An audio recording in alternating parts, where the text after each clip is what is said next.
تیری رحمتوں کا دریا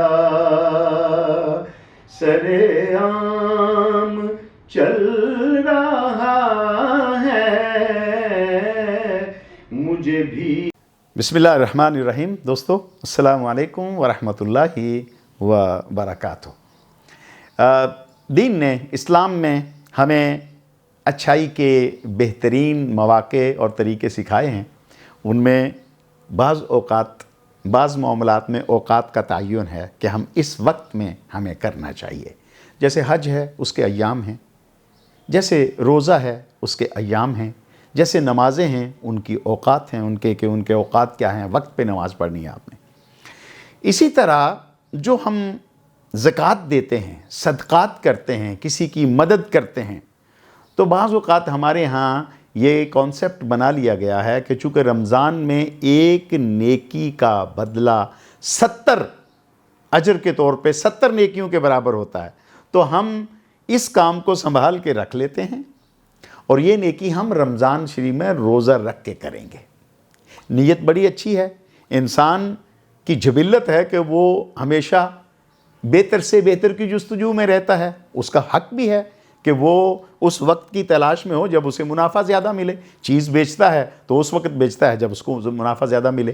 تو نیکی کا بھی ایک کانسیپٹ ہوتا ہے کہ میں اس وقت کروں جب اس کا اجر اللہ کی طرف سے مجھے زیادہ ملے۔ بڑی اچھی بات ہے، لیکن صاحب وہ نیکی جب آپ کسی کو دینے کے لیے، آپ کسی کو کوئی مدد کرنے کے لیے نیکی کرنا چاہتے ہیں نا، تو اس میں آپ کا وقت اتنا اہمیت نہیں رکھتا جتنا لینے والے کا وقت اہمیت رکھتا ہے۔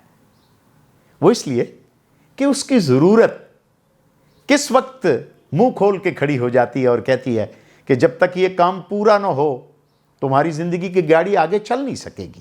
اس لیے کہ ضرورت وہ منہ زور گھوڑا ہے جو انسان کو گرا دیتا ہے، وہ اتنا سرپٹ دوڑتا ہے۔ تو ضرورت تو اس شخص کی ہے، ضرورت تو اس بھائی کی ہے، اس بہن کی ہے جو آپ سے سوال کرنے کے لیے آیا ہے۔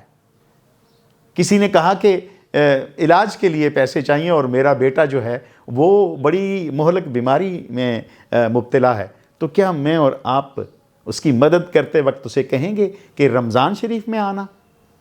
آپ کو اور مجھے اس بات کا احساس ہے کہ اس کے پاس زندگی کی اتنی مہلت ہے یا نہیں ہے؟ کیا اگر کسی کی بیٹی کی شادی ہو رہی ہے، وہ انتظامات کرنا چاہتا ہے اور اس کے لیے میری اور آپ کی مدد درکار ہے، حقدار ہے۔ کوئی پروفیشنل یا اس کی بات ہم نہیں کر رہے، کیونکہ آج کل ہماری سوسائٹی میں پروفیشنلزم بہت آ گیا ہے، لیکن اس کا مطلب یہ نہیں ہے کہ ہم حقداروں کو دیتے وقت ان کو اتنا چھان پن لیں، نچوڑ لیں کہ ہمیں پتہ چل جائے یہ واقعہ محتاج ہے۔ نہیں، سرسری سے پتہ کر لیا جائے کہ کوئی تو جس کی ضرورت ہے اس کو دے دیا جائے۔ اب آپ رمضان المبارک کی کٹوتی رمضان میں ہمارے بینکوں نے کر لی ہے تو ہم یہ سمجھتے ہیں کہ جی یہ نیکی ہر طرف یہی جائے گی، اس لیے کہ یہ 70% اس کا وہ ہوتا ہے۔ بینک تو ہمیشہ منافع پہ چلتے ہیں، وہ نیکی میں بھی منافع کا ایک لالچ دے کے مجھے اور آپ کو کہتے ہیں کہ جی آپ کی زکوٰۃ رمضان میں کٹے گی، لیکن صاحب ایسا نہیں ہے۔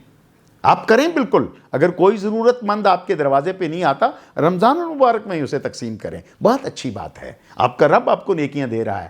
لیکن ضرورت مند کی ضرورت پوری کرنا، ان 70 کی بات اور ہے، یہ 700 اور 7000 سے بھی زیادہ ہے۔ اس لیے کہ کسی ٹوٹے ہوئے ضرورت مند اور خالی ہاتھ اور خالی جھولی کو آپ بھر کے بھیج رہے ہیں، آپ کا رب اس کے بدلے میں آپ کو کتنا اجر دے گا۔ اس کی ضرورت پوری ہوگی تو اس کے بچے، اس کا خاندان، اس کے تمام فیملی کے لوگ کتنی آپ کو دعائیں دیں گی، اور وہ دعاؤں کا صلہ آپ کو کتنا ملے گا، اس کے بارے میں صرف رب جانتا ہے، کیونکہ وہ اجر دیتے وقت کسی سے پوچھتا نہیں ہے۔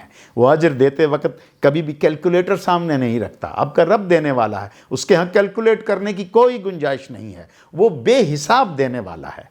آئیے اس کی بے حساب نعمتیں حاصل کرنے کے لیے، اس کی رضا اور اس کی محبت کے حصول کے لیے کسی کی مدد کرتے ہیں، پر اس طریقے سے کہ اس ہاتھ سے اگر دیں تو اس ہاتھ کو پتہ نہ چلے، کوئی اعلان نہ ہو، کوئی کسی قسم کا چرچا نہ ہو، کسی کو دیتے وقت خواہ آپ نے ٹرک بھر کے دے دیا ہے لیکن دوسرے کان خبر نہ ہو، اس لیے کہ جس کے لیے آپ دے رہے ہیں وہ آپ کی نیتوں کے حال جانتا ہے، وہ آپ کی آنکھوں آپ کے بولنے، آپ کے سوچنے، آپ کے چلنے پھرنے کی تمام نیتوں کو بہتر جانتا ہے۔